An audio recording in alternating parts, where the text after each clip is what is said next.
Welcome to Jazz Piano Skills. I'm Dr. Bob Lawrence. It's time to discover, learn, and play jazz piano. I hope everyone had a great weekend and that your week is off to a fantastic start. Last week, we looked at various melodic treatments and applied them to a minor arpeggio, the C minor arpeggio.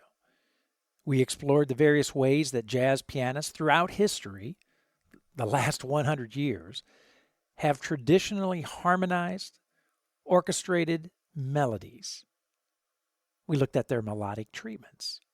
The 5 treatments that I introduced last week were the single note treatment that I associated with Bud Powell, the unison line treatment, Oscar Peterson, the right hand octave with the added fifth treatment, Red Garland, the locked hands treatment, George Shearing, and the fourthy structure treatment, Herbie Hancock. This week, we are going to continue to discover, learn, and play these 5 classic melodic treatments. However, this week we are going to apply them to a dominant sound, a dominant chord, a dominant melody. Now, some of you may be thinking, whoa, this information, these jazz piano skills, these melodic treatments are beyond my current level. To which I say, so what? Right? So what? If you are one of the ones out there right now listening and currently having these thoughts that, wait a minute, this is way too complicated, I want to take a moment to stress to you how no jazz piano skill is beyond your attention. No jazz piano skill is beyond your study. And there is never no better time than the present to be introduced to new and advanced jazz piano skills. In fact, you actually want your jazz piano knowledge to be way out in front of your physical ability, always. Let me say that again. You want your jazz piano knowledge to be way out in front of your physical ability, always. In other words, you want to know way more than you can play. And in doing so, you establish the proverbial dangling carrot that you are going to chase when practicing. Your advanced head knowledge will be what motivates you to consistently practice. Knowing the components of the big picture and their practical and contextual application is what validates the importance of practicing the fundamentals, your chords, your scales, your arpeggios, what I like to call the grunt work. So, all of that to say, always take any and all opportunities to immerse yourself in the opportunities to explore jazz piano skills that are beyond your current knowledge base and skill level. This is always a prerequisite to getting better. So don't run away from perceived advanced jazz piano skills. Instead, run towards them and do so quickly. Now, on the other hand, if you think these 5 melodic treatments that we are going to discover, learn, and play today are too easy for you, then I would say to you, stop it. Stop lying to yourself, right? These melodic treatments are not too easy for you. And the reality is, the mastery of these melodic treatments is something that all, and I mean all, professional jazz pianists continue to strive towards achieving on a daily basis, and will do so for the rest of their lives. Bottom line, another prerequisite for getting better is to learn how to be completely honest with oneself with regards to your current level and what you can and cannot do on the piano. So see, this is why I said it last week, and I'm going to say it again this week. Today's Jazz Piano Skills podcast episode, Jazz Piano Skills podcast lesson, is for the beginner, intermediate player, advanced player, and even the experienced professional. Before we dig in, I want to personally invite you to join Jazz Piano Skills, to become a Jazz Piano Skills member. If you are already a Jazz Piano Skills member, wonderful. I'm thrilled. However, if you are not, please take a minute to join. You will be so glad that you did. All Jazz Piano Skills members enjoy full access privileges to everything on the site, to all Jazz Piano Skills educational content, all the educational podcast guides that I develop for each podcast episode, all of the Jazz Piano Skills interactive and sequential courses, all of the Jazz Piano Skills master classes that I hold every week on Thursday evening, and of course, the personal educational support that is provided as well. There are 3 membership packages to choose from, all of them ridiculously economical, ranging from $50 a month, which is $1.67 a day, right, to $20 a month, which is 67 cents a day. Come on, right? It's such a great deal. The educational resources, the materials are fantastic and will, without a doubt, without a shred of doubt, will expedite and maximize your musical growth. No doubt about it. So take a second to visit JazzPianoSkills.com to get all of the details and start your membership.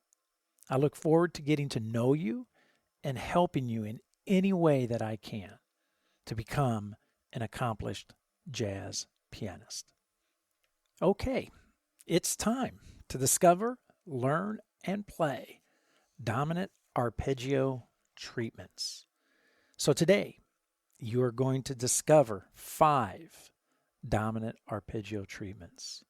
You are going to learn how to construct each dominant arpeggio treatment, and you are going to play the dominant arpeggio treatments used by many of the jazz greats: Bud Powell, Oscar Peterson, Red Garland, George Shearing, Herbie Hancock.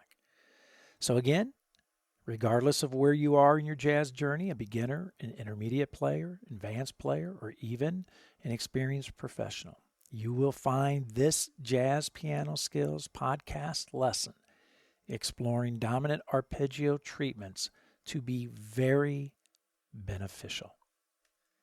When we begin the process of learning how to apply various treatments to a melody, we begin to learn how to orchestrate.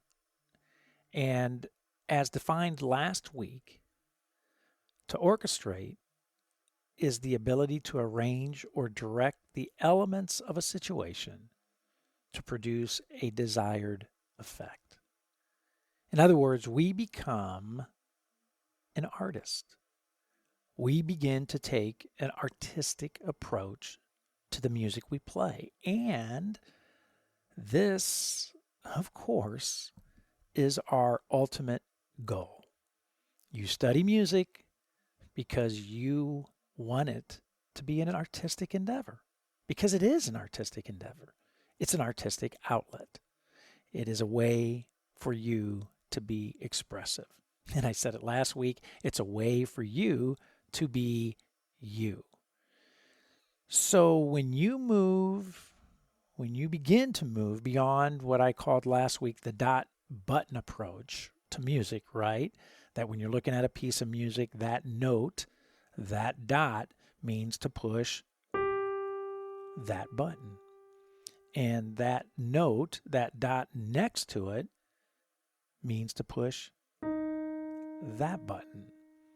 When you begin to move beyond the dot button approach to music, to playing the piano, and you move toward the application and context of shapes and sounds, you begin to think about musical treatments, the musical treatments that we're going to discuss today, right?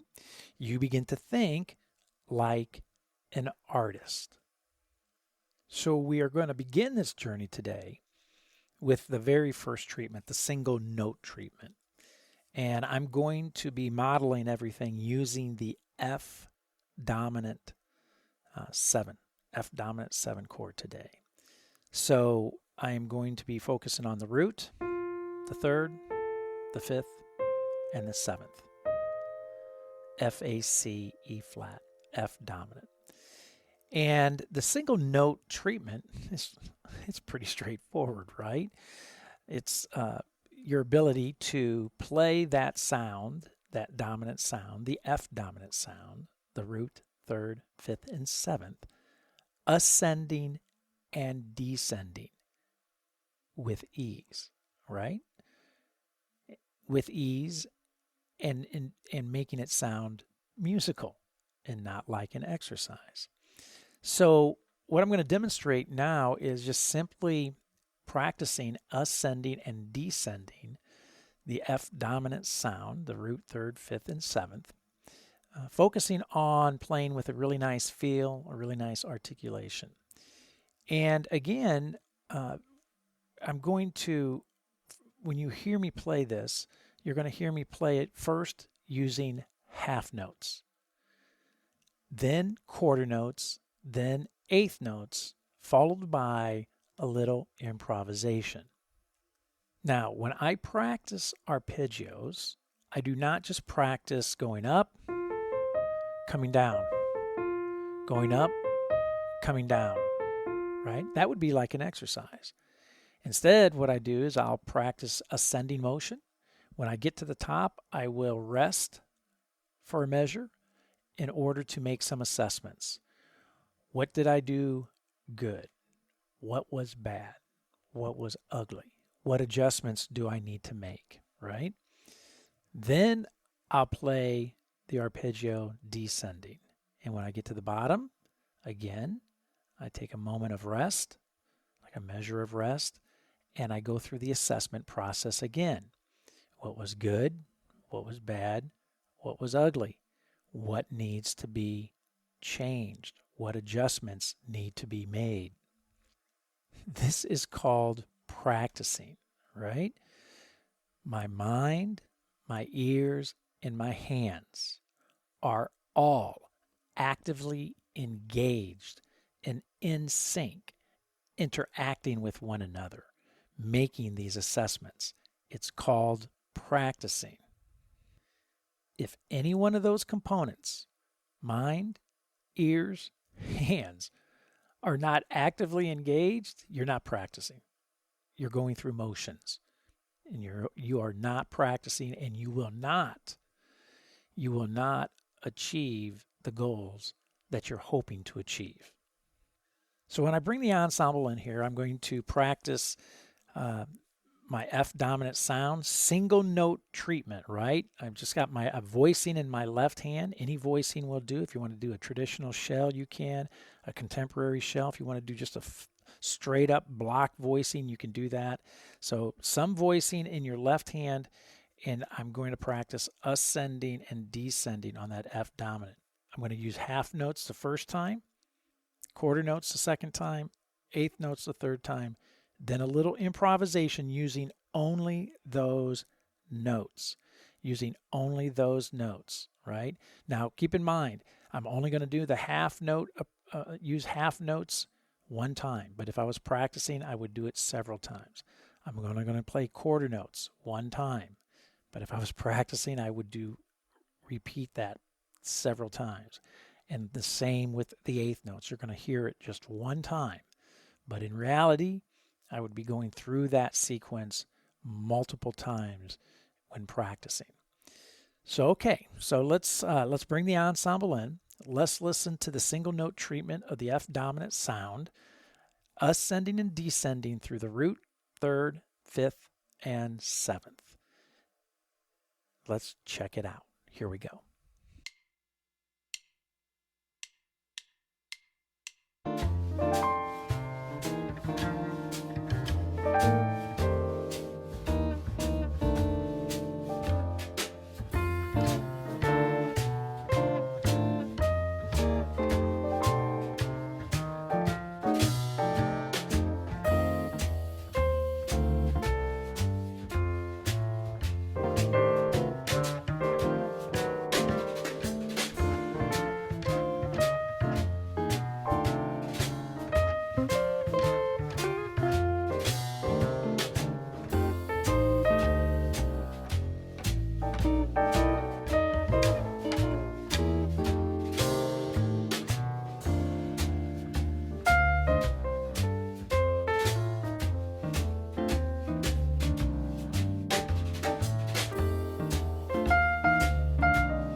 Wow, very nice, right?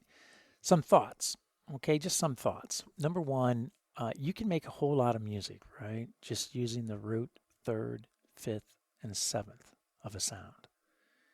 When I improvised there, I did not use any enclosures. I didn't use any approaches, half-step approachments to any of the notes. I didn't use any notes outside the key or outside the scale.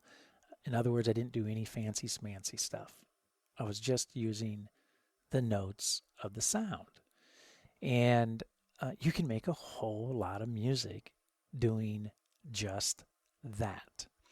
I mentioned earlier that when I was demonstrating that there, right, I played through the dominant sound using half notes only one time, and then quarter notes, and then eighth notes. I hope that makes sense to you, after you've heard the demonstration, what I was doing there, right? In other words, if I was practicing, I would go through each of those segments several times. But for the sake of the podcast, so this is not a 3-hour podcast, right? I'm only doing it one time. I also mentioned about the voicings in your left hands, a left hand using either like a traditional shell or a contemporary shell, or even a straight up kind of block format. That any of those voicings are fine when practicing. So if you need some help with any of those voicings, there are previous podcast episodes that I have done where I talk specifically about the traditional shells and contemporary shells. And there are educational guides available for you to open and download and utilize when practicing to help you with these voicings. That is, of course, if you are a member and you have access to those guides. If you're not a member, join, and then you can utilize those guides dealing with the voicings to help you. Okay, so now let's move on to treatment number 2, right? The unison line treatment, or what I call the Oscar Peterson style, right? So instead of just playing the F dominant now in a single line, now we're going to double that with the left hand. But again, I'm going to keep things very simple. I'm only going to use the root, third, fifth, and seventh through the entire demonstration, right? And again, I'm going to start off playing it in half notes, ascending motion in half notes, descending motion in half notes. Then doing the same thing for using quarter notes, and then the same thing using eighth notes. Again, I'm going to rest at the top of the arpeggio. I'm going to rest at the bottom of the arpeggio. Why? To assess. I want to know what I'm doing good, what I'm doing bad, what I'm doing ugly, and make those changes. How is my feel? How is my time? How is my articulation? Do I sound like a jazz pianist? All of that I'm quickly assessing and then making adjustments. Okay?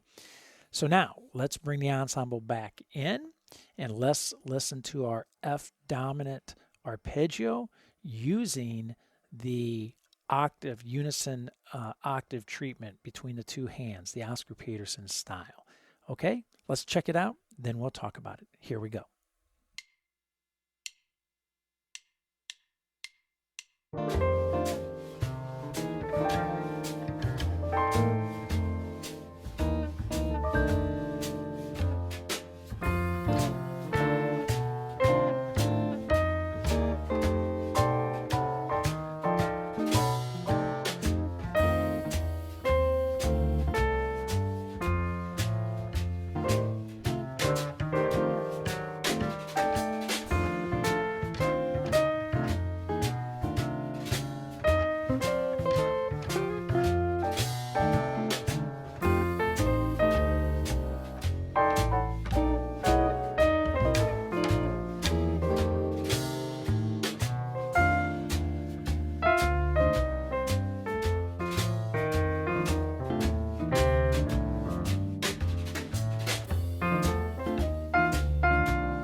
Nice.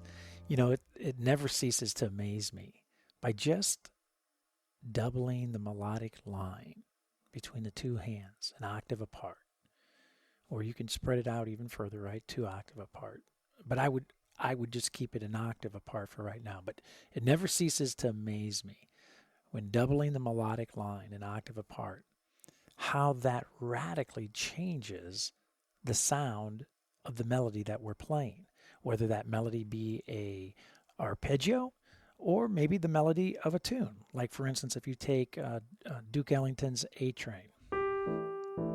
Single finger, right? Single note treatment of the melody.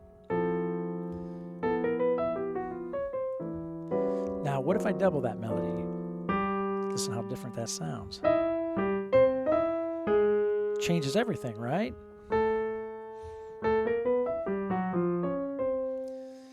It's amazing. Just the octave alone. But that's the whole point of these treatments, right? We have a melody, whether it be a simple arpeggio like we're demonstrating today, or a melody of a tune, and we add a treatment to that melody, and it changes the complexion of that song. That's what we mean by orchestrating, right? Adding a treatment, thinking like an artist. It's really fantastic. I know we are covering a lot of ground today, a ton of ground. Well, as we do in every Jazz Piano Skills podcast episode. And that is why, because we do cover so much in such a short period of time, that is why I developed the educational podcast guides for each episode, right? These guides are developed to help you digest this information in a more thorough and complete way. Right? I developed 3 podcast guides for each episode: the illustration guide, the lead sheet guide, and the play along guide.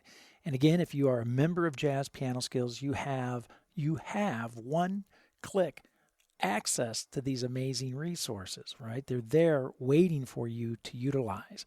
And if you're listening to this podcast through the Jazz Piano Skills website, then you can see right below the podcast player there, you can see those 3 orange buttons: Discover, learn, and play. Simply click on the button to open each educational guide. And you can use the guides right there on the screen of your smart device, or you can download them, print them, and take them to your piano. Incredibly easy, incredibly invaluable. So if you're not a Jazz Piano Skills member, join. It's easy, fast, and you'll have access to these educational resources immediately. And for you new listeners, the illustration guide, just so you know, it helps you discover the jazz piano skill conceptually. The imagery, the graphics are amazing.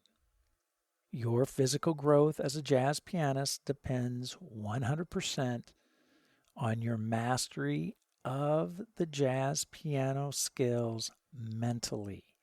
It's your conceptual understanding that fuels your physical development, right? The illustration guides will help do exactly that for you. The lead sheet guides use traditional music notation to help you successfully learn the jazz piano skill physically, right? Under your fingers. And if you're a reader, which I strongly encourage you to become, at least a functional reader, then you will love seeing these concepts placed upon the musical staff. The lead sheets are perfect to have sitting on your piano as a quick reference when you are getting these treatments under your fingers, right?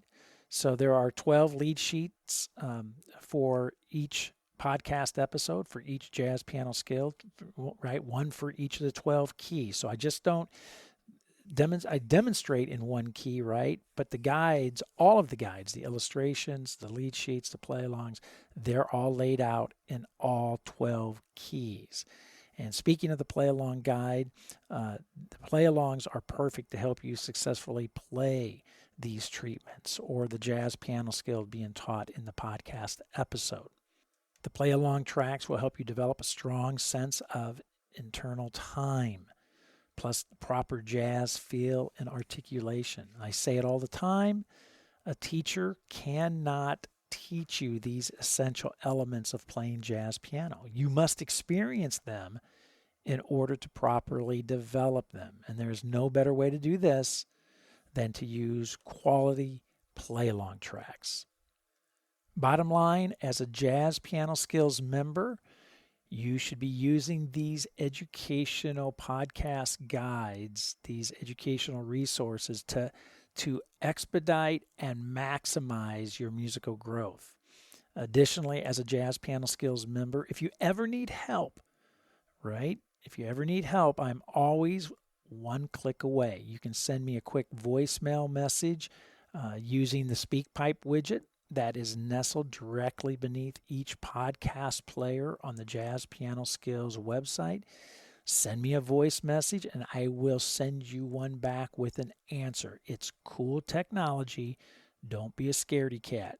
Use it, reach out to me, and I'll get right back to you. If you are a scaredy cat and you don't want to do leave me a voicemail message, you can you can get help through the private community, through the skills forums or the private Facebook group. Always a great place to get assistance as well. Or attend the Thursday evening masterclass that I host every Thursday evening online. The class is from 8 p.m. Central Time to 9 p.m. It's an hour long, plenty of time to get all of your questions and answers laid out for you. So many ways to get help. And again, my entire goal here is to provide you with the best jazz piano lessons, the best jazz piano educational materials and resources, and the best jazz piano support that's available anywhere today. Okay, so now let's move on to treatment number 3. Treatment number 3 is our octaves in the right hand, our melody being played in octaves in the right hand with a fifth inserted between the octaves. So now our F dominant, instead of our melody being played just F, A, C, E flat, we're going to play that melody in octaves. But now we're going to drop a fifth in between each of those octaves. So now my F has a C in the middle. My A, my octave A, has an E flat in the middle, which is like a diminished fifth, right? A tritone. Then my octave C has a G in the middle. And then my octave E flat has a B flat. So it gives us a really nice chime effect. Again, this treatment was utilized by the jazz piano great Red Garland a lot, right? So it sounds like this. Pretty, right? And again, you could put any voicing in your left hand, any shell. Listen how big that sounds. Woo. Nice.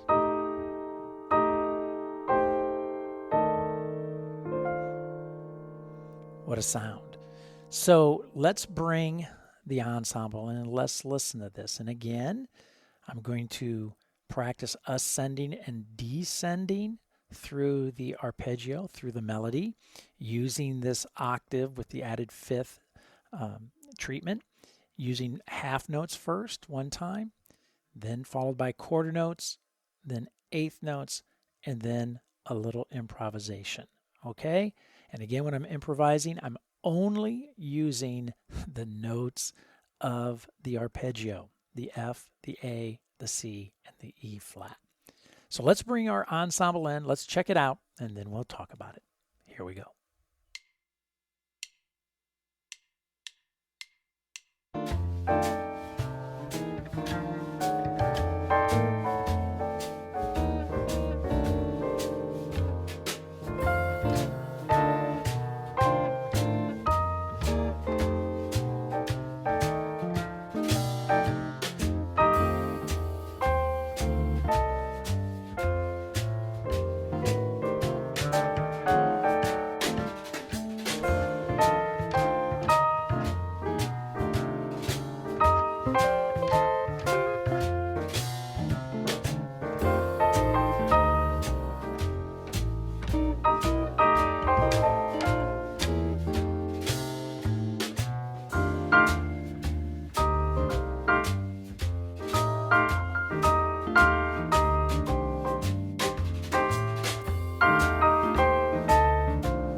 Wow, what a great sound, right?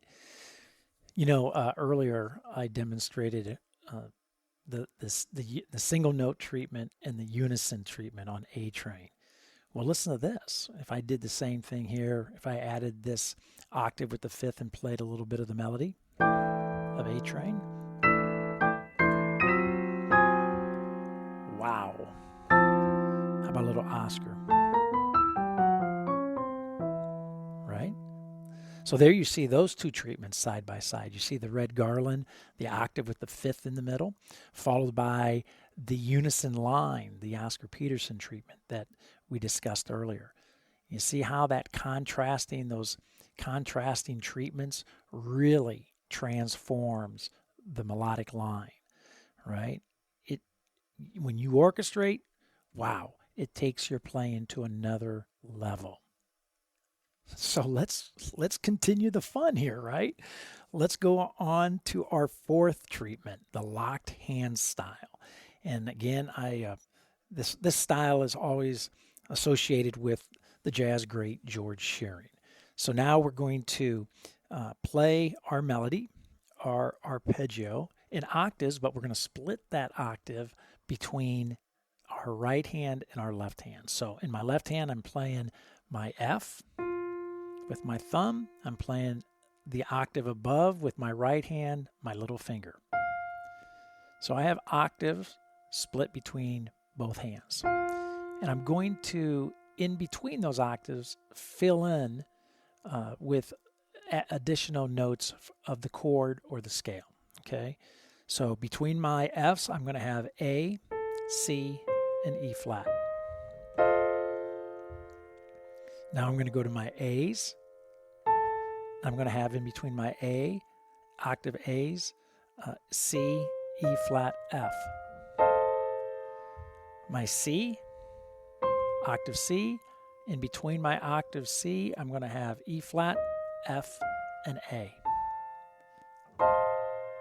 And then finally, my octave E flats, and I'm going to have FAC in between. So when I put that together, I get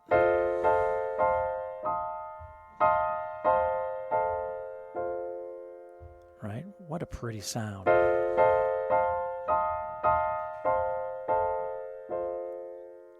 Fantastic. So now let's bring our ensemble back in, and let's listen to the locked hand style, the George Shearing locked hands, using our F dominant seventh as our melody, our arpeggio, F, A, C, E flat. Again, half notes, followed by quarter notes, followed by eighth notes, followed by a little improvisation. So here we go. Let's bring the ensemble in, and let's check it out.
Wow.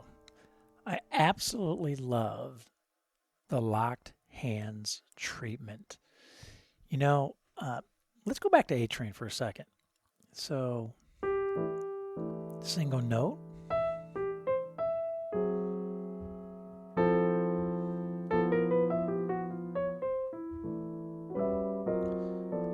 Unison line here.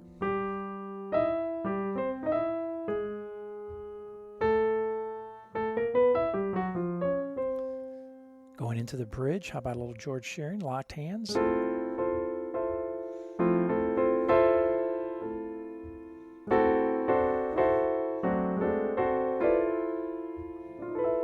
about a little Red Garland?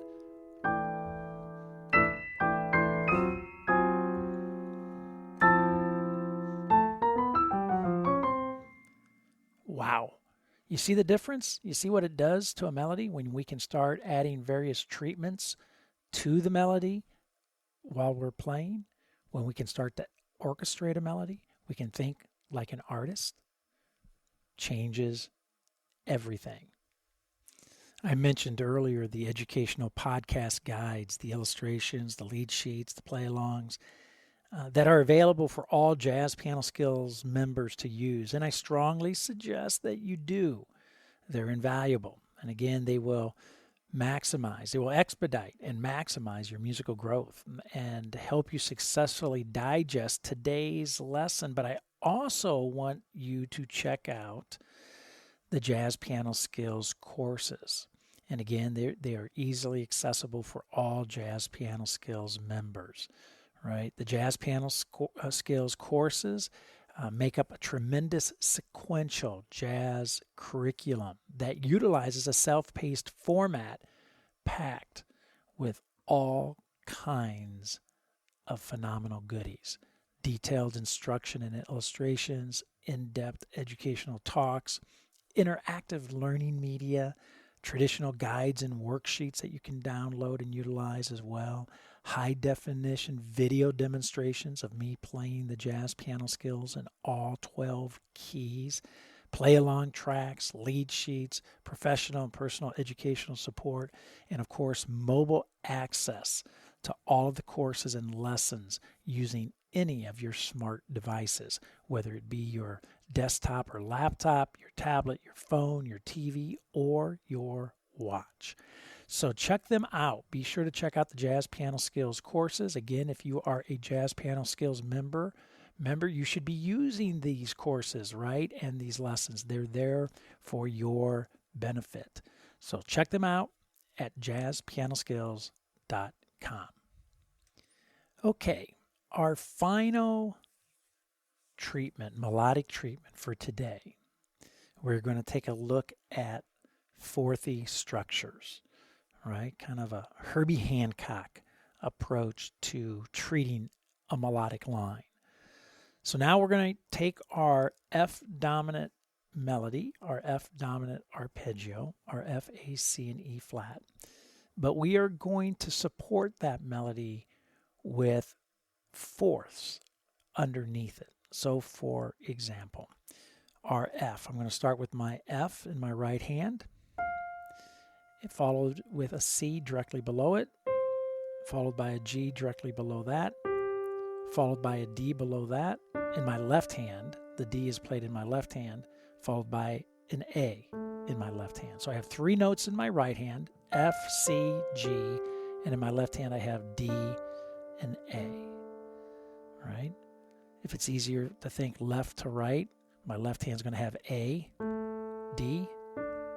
My right hand's going to have G, C, with the note F, my root, on top.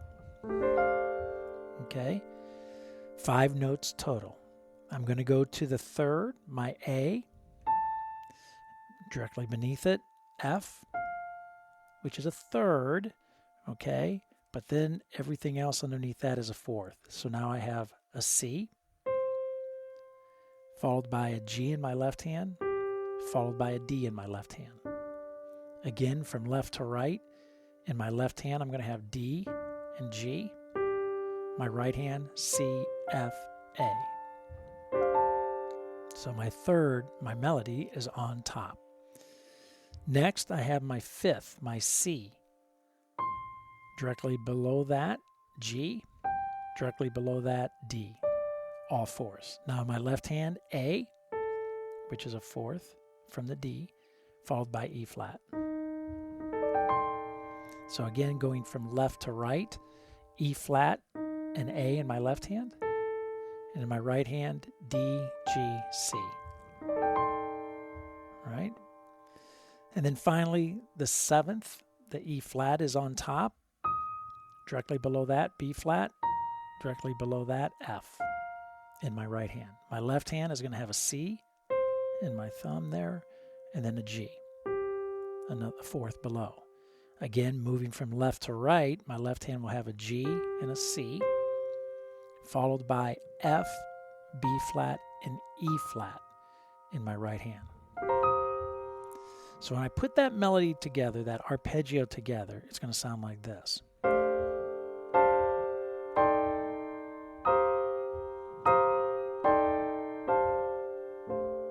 Really nice.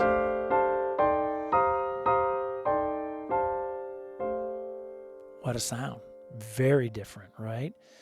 So let's bring the ensemble in and let's take a listen and let's check it out and see what we think. Here we go.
Very, very hip, very Herbie, right? Really nice.